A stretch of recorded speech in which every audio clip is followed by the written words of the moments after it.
Now, a coroner has recommended a review of police training after a tourist died when officers tried to restrain him. An inquest jury found today that the officers had ignored Frank Ogboro as he cried out, "I can't breathe, you're killing me." The Crown Prosecution Service will now re-examine the case. Be warned, this report by our Home Affairs correspondent Simon Israel does contain distressing scenes. 43-year-old Frank Ogboro was a married businessman from Lagos. He'd come to the UK for a wedding and was staying at a friend's place in London. What was to follow one night in September 2006 only reached the attentions of an inquest last month. For Mr. Ogboro died because of what happened on this street in Woolwich at the hands of several police officers, and all filmed on CCTV. The fatal sequence of events began after police were called to deal with a minor argument between Mr. Ogboro and another resident. CCTV shows that for 11 minutes the conversation was amicable.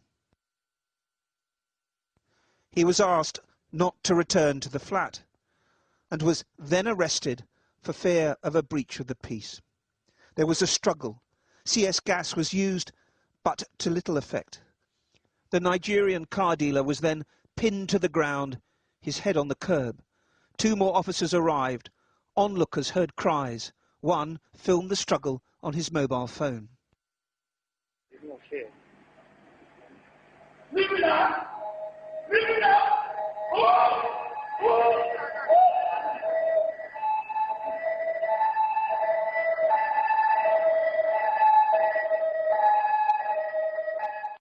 A camera directly above recorded the struggle.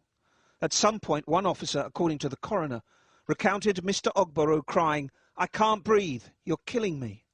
The officer said such complaints were a common thing when restrained. The inquest jury decided a knee was placed on his head as efforts intensified to handcuff him. In the moments that followed, Mr. Ogboro stopped breathing with 4 officers on top of him wresting control, and he never regained consciousness. The footage at this point appears to show he'd stopped struggling. One officer said he thought Mr. Ogboro was playing dead. The inquest was told that none of them noticed anything was wrong until the heavily built man was turned over as part of normal procedure.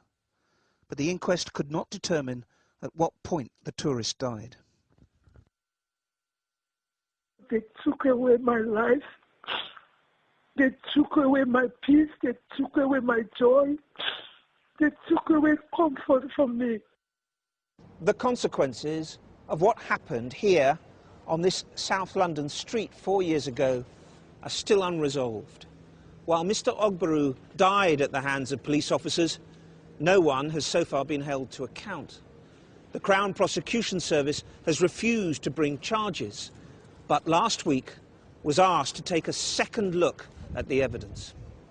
Part of that will include the degree, as the jury noted, to which the dangers of positional asphyxia, where breathing is severely restricted by the way someone's positioned, were recognised during the struggle.